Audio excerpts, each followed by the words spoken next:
میرے نبی کریم صلی اللہ علیہ وسلم نے فرمایا میرا رب کریم جب کسی کو بیمار کرتا ہے نا تو پھر اللہ فرشتوں کو بھیجتا ہے،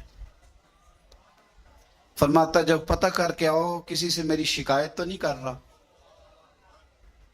تو فرشتے جا کے عرض کرتے ہیں مالک اس کے پاس تو جو بھی آیا نا اس نے یہی کہا کہ الحمدللہ جس حال میں اللہ نے رکھا ہے میں راضی ہوں، اس نے تیری شکایت نہیں کی، اس نے تیری رضا پہ اس بیماری کو تیری طرف سے آزمائش سمجھ کے قبول کیا۔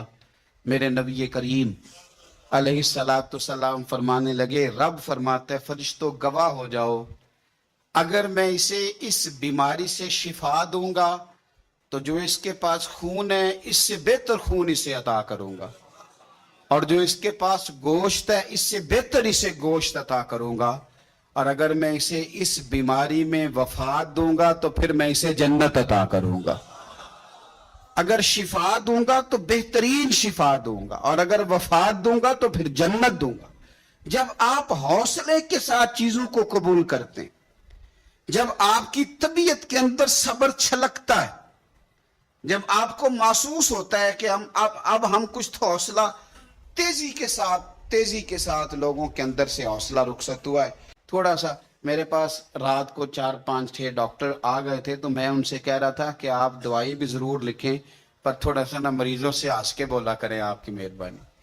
آپ روز مریض دیکھتے ہیں تو آپ عادی ہو جاتے ہیں، تو جو لواحقین ہوتے ہیں ان کے گھر میں پہلی دفعہ مریض ہوا ہوتا ہے وہ پریشان ہوتے ہیں۔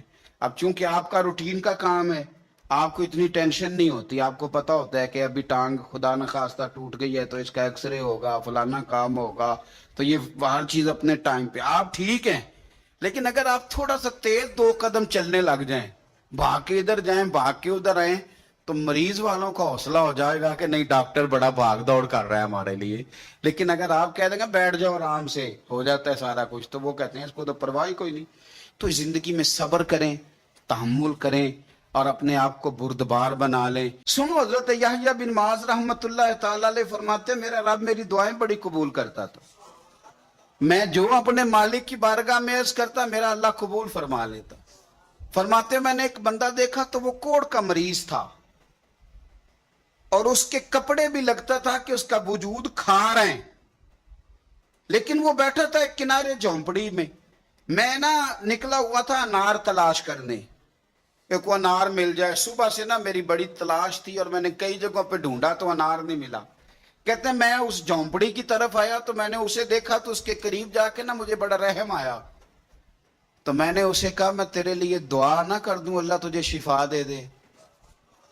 تو کہتے ہیں وہ مجھے کہنے لگا آپ مہربانی کریں آپ میرے لیے دعا نہ کریں، میرے رب نے مجھے جس حال میں رکھا ہے میں اس حال میں ہی راضی ہوں، اور اللہ کے فضل سے میں صبر کر کے بیٹھا ہوں۔ البتہ آپ بڑے بے چین ہیں، صبح سے انار ڈھونڈ رہے ہیں، آپ اپنے لیے دعا کریں اللہ آپ کی یہ خواہش دور کر دے۔ آپ بڑے پریشان ہیں، صبح سے تلاش کر رہے ہیں آپ کو انار نہیں مل رہا، آپ صبح سے تلاش جتن ہر کوئی کھیڈے او کدی ہارن بھی کھیڈ فقیرہ۔ یہ تو ساری دنیا ہی کھیلتی ہے کہ جیتنے کے لیے جتن تے ہر کوئی کھیڈے کدی ہارن بھی کھیڈ فقیرہ، او جتن دا مول کوڈی پیندے ہارن دا مول ہیرا۔ تو کبھی ہارنے کا بھی تو ارادہ کرنا۔ تو وہ کہنے لگے تو اپنے لیے دعا کر، تیری خواہش ہے کہ وہ تیری ہر آرزو کرے پوری، اور میری خواہش ہے کہ تیری آرزو بدل جائے۔ تو کہنے لگے کہ تو نہ اس طرح کر، اپنے لیے دعا کر کہ اللہ تیری وہ صبح سے تو پریشان ہے انار نہیں مل رہا، میں بیمار ہوں لیکن میں صبر سے بیٹھا ہوں، جب رب چاہے گا شفا عطا کر دے، جب اللہ چاہے گا۔ حضرت یونس علیہ السلام نے حضرت جبریل امین علیہ السلام ملنے آئے تو حضرت یونس علیہ السلام فرمانے لگے جبریل میری اس بندے سے تو ملاقات کرا جو اس وقت دنیا میں اللہ کا سب سے زیادہ عابد بندہ ہے، سب سے زیادہ عبادت کرنے والا، اس سے ملا۔ حضرت جبریل کہنے لگے آئیے لے چلتے ہیں۔ تو جناب جبریل لے گئے، جب لے کے گئے تو اس بندے کے دونوں ہاتھ بھی کوئی نہیں تھے، دونوں پیر بھی نہیں تھے، اس کا وجود سارا تکلیف سے کٹا ہوا تھا اور اس کی آنکھیں بھی نہیں تھیں۔ حضرت یونس علیہ السلام فرمانے لگے اے جبریل امین علیہ السلام میں نے تو کہا تھا عابد بندے کے پاس لے آئے، آپ بیمار کے پاس لے آئے. کہا یہ وہ بندہ ہے جس کو اللہ تعالیٰ نے سب سے زیادہ عبادت کرنے والوں میں لکھا ہے، ذرا آئیے اس سے بات کرتے ہیں. گفتگو شروع ہوئی. حضرت جبریل کہنے لگے آپ کی آنکھوں کا کیا بنا؟ تو وہ کہنے لگا کیا بننا تھا؟ جب تک میرے رب نے چاہا میں دنیا دیکھوں اس نے دکھائی، اور جب اس نے کہا کہ اب تیرے لیے بہتر نہیں تو وہ آنکھیں لے گیا تو جے سونا ہی میرے دکھ وچ راضی تے میں سکھ نو چلے ڈاواں وہ لے گیا. وہ جب تک اس نے چاہا میرے ہاتھ کام کریں تو کیے، جب اس نے چاہا نہیں ٹھیک تو وہ لے گیا. جب اس نے چاہا میرے پیر چلے تو پیر چلتے رہے. لیکن اب رب بھی چاہتا ہے نہ چلے، تو اگر وہ چاہتا ہے نہیں چلے تو ٹھیک ہے، ہم بھی چاہتے ہیں نہ ہی چلے. ختم ہو گئی بات. جس بات پہ رب راضی اس میں ہم بھی راضی. حضرت سیدنا یونس علیہ السلام فرماتے ہیں میں سمجھ گیا یہ واقعی اللہ کا سب سے زیادہ عبادت گزار ہوا. لیکن یہاں شکوے پریشانیاں ہی پریشانی، ذرا ذرا سی بات پہ تکلیفیں، وہ آنسو جو صرف مصطفیٰ کے لیے بہانے چاہیے، وہ ہم نے اپنی چھوٹی چھوٹی پریشانیوں کے لیے، رزق کے لیے، اس کے لیے اس کے لیے ہم نے وہ بہا دیے.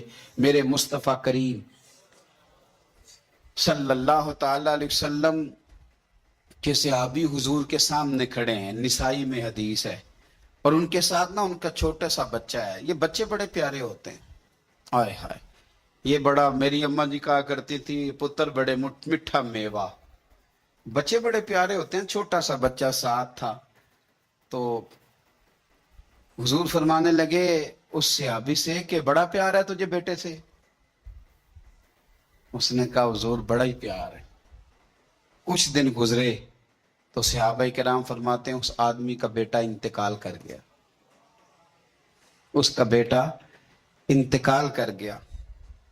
میرے نبی پاک صلی اللہ علیہ وسلم اس کے پاس آئے، فرمایا تکلیف میں ہو؟ بول نہ سکا پر آنسو نکل آئے. یا رسول اللہ صلی اللہ تعالی علیہ وسلم میں بڑی تکلیف میں ہوں. تو حضور نے فرمایا کیا تو پسند کرتا ہے کہ جب تو جنت میں جائے تو جس دروازے سے بھی داخل ہونے لگے تیرا بیٹا سامنے کھڑا ہو اور تیرا انتظار کر رہا ہو، تیرا پتر سامنے کھڑا ہو؟ پسند کرتا ہے؟ تو وہ کہنے لگا حضور میں پسند کرتا ہوں.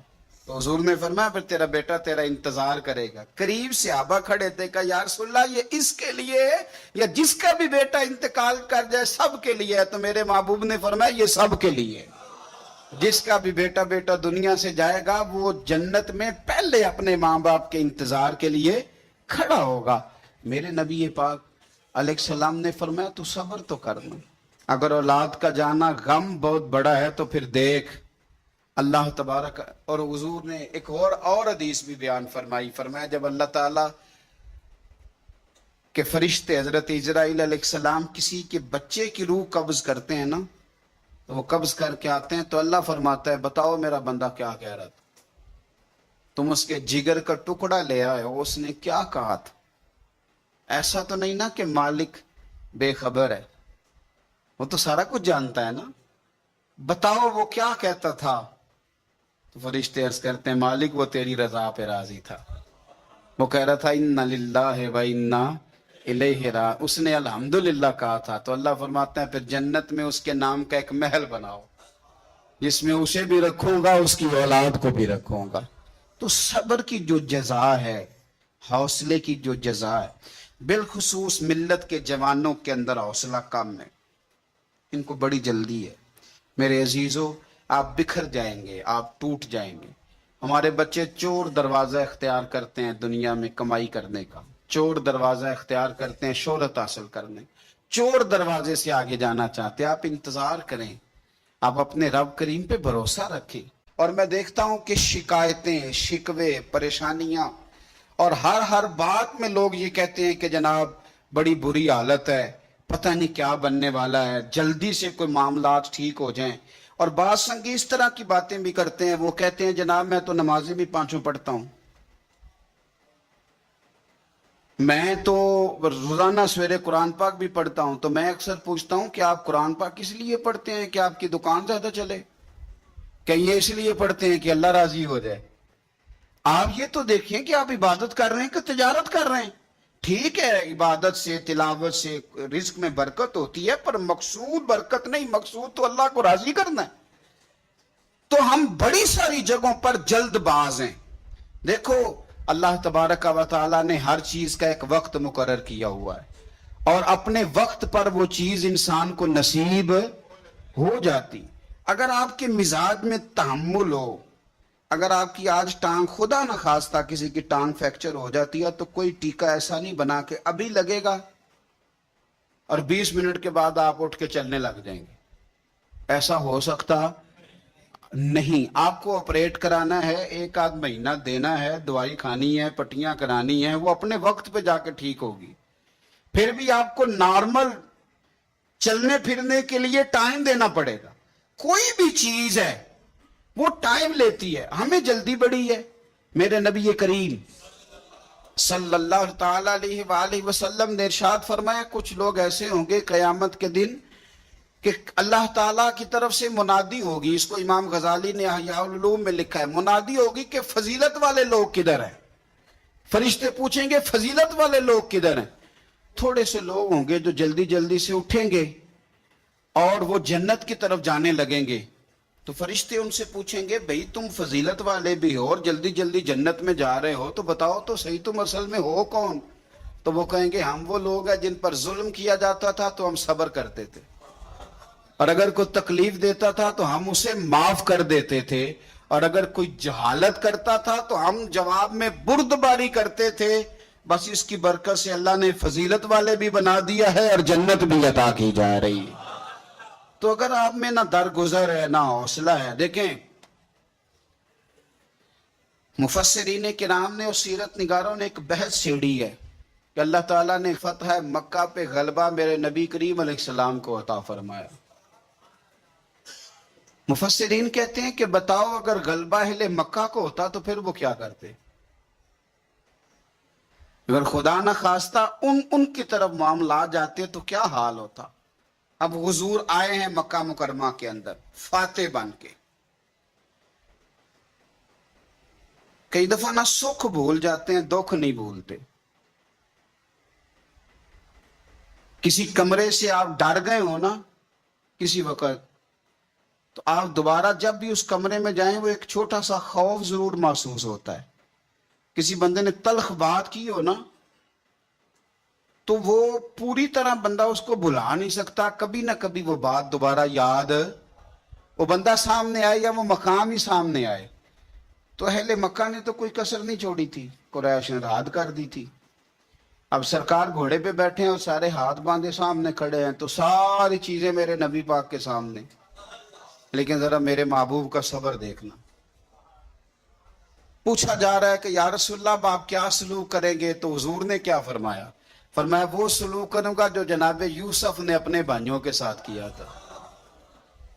حضرت یوسف نے کیا سلوک کیا تھا؟ جناب یوسف علیہ السلام کے بھائیوں نے تھپڑ بھی مارے، کنویں میں بھی پھینکا، بیچ بھی دیا. بڑا مشکل کام ہوتا ہے بک جانا. کسی شہزادے کی بولی لگے مصر کے بازار میں، اور یار اس درد کو سمجھو. کسی کے گھر کی بولی لگ رہی ہو تو عورتیں تڑپ اٹھتی، کسی بندے کی بولی لگ رہی. اتنی تکلیف سے ہی حضرت یوسف نے اب بادشاہ بن گئے. قحط پڑ گیا سارے علاقوں میں. حضرت یوسف اللہ کے نبی تھے، انہیں پہلے سے خبر تھی قحط پڑے گا، انہوں نے غلہ جمع کر لیا. اب چوکیاں بنا دی، باہر سے لوگ آئیں گے مصر میں غلہ خریدنے. تو آپ نے فرمایا جو جس علاقے سے بھی آئے اسے پوچھنا کہاں سے آیا ہے اور کیا لے کے آیا ہے. سونا لایا، چاندی لایا کہ کیش لایا، پوچھنا. لیکن فرمایا جب آئے نا کنان کے لوگ، بھائی بھائیاں دے ویری ہوندے پر بھائی بھائیاں دیاں باواں. اگر کنان کے لوگ آئے نا یعنی بھائی آئے، ان کو تو نہیں نا بتایا فوجیوں کو کہ بھائی آئے. فرمایا اگر کنان والے آئے نا تو یہ پوچھ لینا کہاں سے آئے ہیں، اور اگر وہ کہیں کنان سے آئے ہیں تو پھر یہ نہ پوچھنا کیا لے کے آئے ہیں. ان کا پردہ قائم رکھنا، یہ نہ پوچھنا کیا، بس آنے دینا. اور وہ آ گئے، ان سے پوچھا نہیں کسی نے. جب آ گئے تو حضرت یوسف نے بہانے سے بھائی بھی روک لیا، غلہ بھی زیادہ دیا، اور جو انہوں نے پیسے دیے تھے وہ بھی دوبارہ بوریوں میں ڈال دیے. پھر اپنے والد کو اور بھائیوں کو بلا بھی لیا, بات طے بھی ہو گئی. تو اب بھائی گردنیں جھکا کے کھڑے تھے, یوسف ہمارے ساتھ کیا سلوک کرنا؟ تو کہا کچھ بھی نہیں کرنا, تم میرے بھائی ہو. میرے رسول کریم صلی اللہ تعالی علیہ وآلہ وسلم نے فرمایا, مکے والوں تمہارے ساتھ وہی سلوک کروں گا جو جناب یوسف نے اپنے بھائیوں کے ساتھ کیا تھا. میرے بھائی تھوڑا صبر تو پیدا کرنا, حوصلہ پیدا کر. پہلے حضرت یوسف بھائی تھے, اور جب جناب یوسف نے معاف کیا تو پھر بھائی سجدوں میں گر گئے.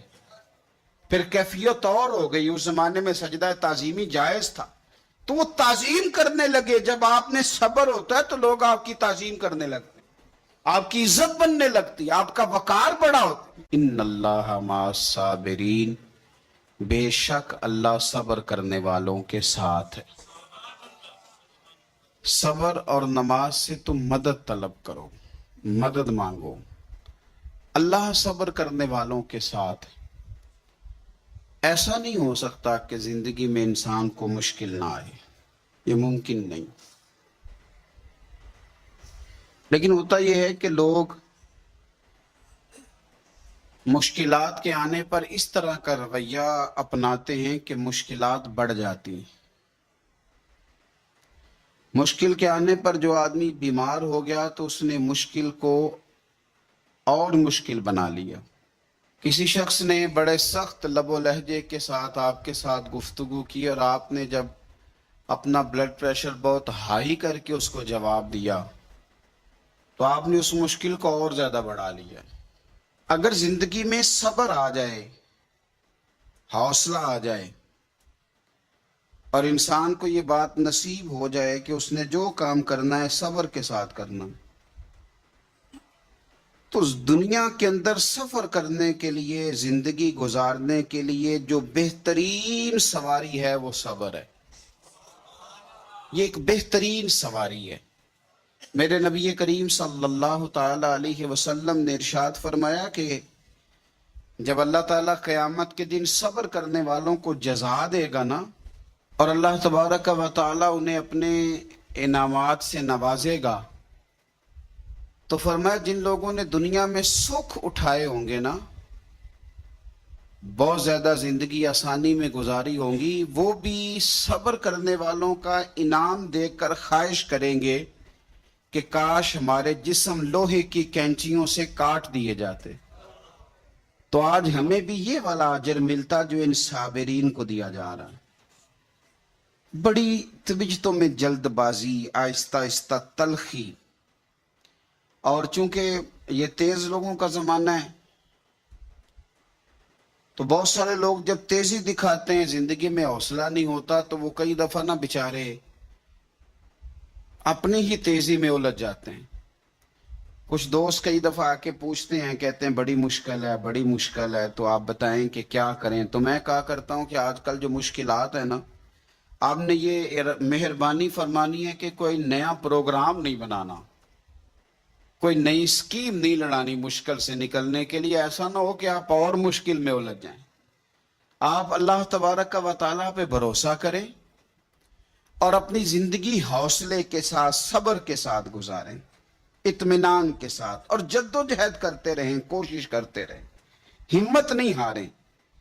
ایک وقت لگتا ہے, ایک ٹائم لگتا ہے. اگر اللہ کے پیارے حبیب صلی اللہ علیہ وسلم کو انقلاب برپا کرتے 23 سال لگ گئے, تو آپ کو کیا جلدی ہے؟ تھوڑا سا آپ وقت دیں, تھوڑا سا آپ رکیں, تھوڑا سا صبر کریں.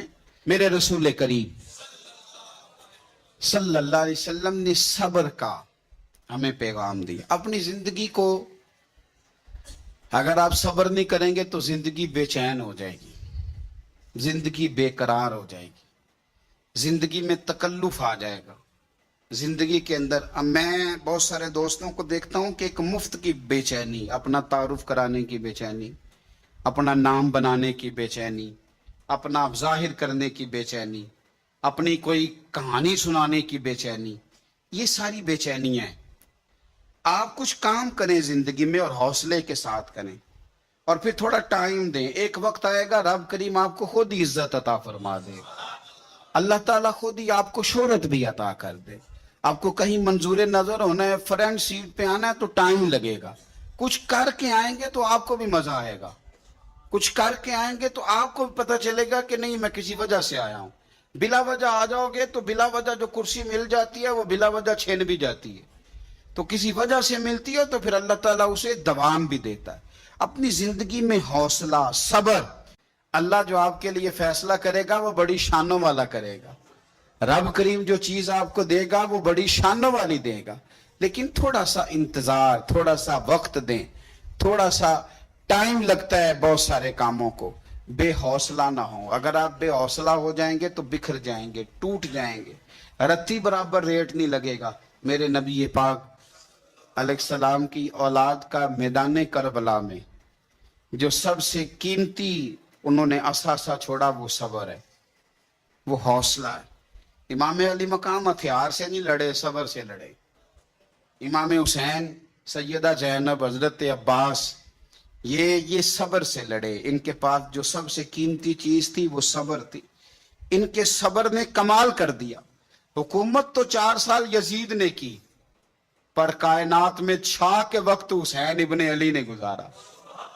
تخت پہ ایک دن بھی نہیں بیٹھے, پر دلوں پہ حکومت ہمیشہ حسین ابن علی کی رہے گی, اس لیے کہ انہوں نے صبر کے ساتھ, تحمل کے ساتھ. دیکھو ساری کتابوں میں آپ کو ملے گا کہ 3 دن تک ان کے خیموں میں پانی اور کھانا نہیں تھا.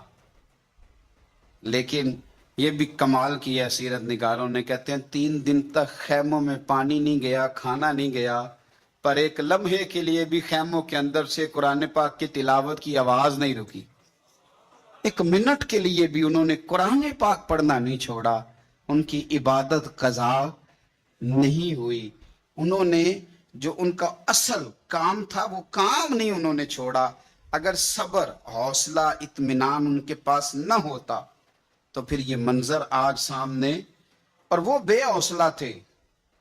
وہ تو کبھی 10,000 بیچتے تھے, تو کبھی 22,000 بیچتے تھے, تو کبھی عمر بن سعد کچھ کہتا تھا, چونکہ حوصلہ نہیں تھا, دلیری نہیں تھی. اور یہاں یہ کیفیت تھی کہ حضرت قاسم بن حسن آ کے امام حسین کی بارگاہ میں کہتے تھے کہ چاچا 4 قطرے پانی کے مل جائے نا تو یہ 22,000 کا لشکر کوئی شے نہیں میرے سامنے. لیکن بصیرت انسان گلا خشک ہو گیا ہے, کمزوری غالب آتی جا رہی ہے. چند قطرے پانی کے ایک منٹ کے لیے بھی, اور کسی جگہ بھی آپ کو, کسی جگہ بھی نہ امام حسین, نہ سیدہ زینب, نہ بعد میں امام زین العابدین, کسی جگہ بھی آپ کو شکوہ کرتے نظر نہیں آئیں گے. وہ اللہ کی رضا میں راضی رہے. انہوں نے صبر کی, حوصلے کی اعلیٰ مثال قائم کر کے معاشرے کے سامنے رکھی. اپنے آپ کو تھوڑا سا کھڑا کریں. اور میں اکثر یہ کہتا ہوں کہ اگر آپ میں حوصلہ نہیں نہ آئے گا تو آپ تو روٹین کے جو روزمرہ کے کام ہے وہی نہیں آپ کر سکیں گے. بے حوصلہ آدمی گاڑی چلا سکتا ہے تو گھر کیسے چلائے گا؟ وہ تو گاڑی نہیں چلا سکتا. گاڑی چلانے کے لیے بھی بڑے بڑے بیوقوف لوگ سڑک پہ چڑھ جاتے ہیں. آپ کو تو گاڑی چلانے کے لیے بہت بڑے حوصلے کی ضرورت ہے. میں ڈرائیور کے ساتھ ہوتا ہوں تو میں اپنے ڈرائیور کا موڈ ٹھیک کرتا رہتا ہوں. وہ گاڑی والے غلط کراس کر جاتے ہیں نا, تو میں اکثر اس کو کہتا رہتا ہوں ڈرائیور کو کہ بھائی اب وہ تو موڈ خراب کر کے چلا گیا, تو وہ تو گیا, اس نے تو جو کرنا تھا کر لیا. تو اگر اب آپ کا موڈ خراب ہو جائے گا تو سفر خراب ہو جائے گا. تو آپ تو اپنے آپ کو ٹھیک رکھیں نا, حوصلے میں رہیں, صبر میں رہیں, اطمینان میں رہیں, سرور میں رہیں, تو پھر دیکھیں کس طرح زندگی اچھی گزرتی ہے. گھر کے اندر بھی حوصلے میں رہیں, انشاءاللہ روٹی وقت پہ مل ہی جائے گی. کھانا گھر والوں نے کہا ہے تو وہ انشاءاللہ پاک کی جائے گا. حوصلے میں رہیں, ڈاکٹر بھی حوصلے میں رہے اور مریض بھی حوصلے میں رہے, دکاندار بھی حوصلے میں رہے اور گاہک بھی حوصلے میں رہے.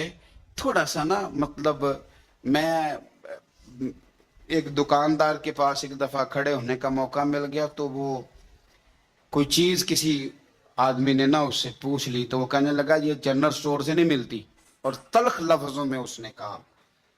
تو وہ جو سامنے کھڑا تھا وہ بھی تو آخر, ہم کہتے ہیں نا میں کسی سے کام تو نہیں نا, تو میں نے پھر اس کا بازو تھاما, میں نے کہا یہ بیچارہ تھوڑا پریشان بھی ہو سکتا ہے, کسی تکلیف میں بھی ہو سکتا ہے, تو آپ مہربانی, آپ یقین کریں کہ ابھی ہم وہیں کھڑے تھے, بات کر ہی رہے تھے, تو اس تک آواز بھی نہیں جا رہی تھی, لیکن وہ بندہ خود بخود ہی صرف 2-4 منٹ کے اندر اندر کہنے لگا یار ناراض نہ ہونا, بڑا پریشان کیا ہوا ہے بعض چیزوں نے, تو یہ جو چیز آپ طلب کر رہے تھے میں نے تلخی سے بات کر دی ہے, یہ میرے پاس نہیں ملتی, یہ میڈیکل سٹور سے ملے گی. تو اگر وہ اسی وقت اس کو جواب دے دے تو تلخی ہو جائے. تھوڑا سا اگر آپ حوصلہ کر لیں گے تو امید ہے کہ سامنے والا واپس, آپ تھوڑا سا زندگی میں اطمینان کریں, تھوڑا سا سکون کریں.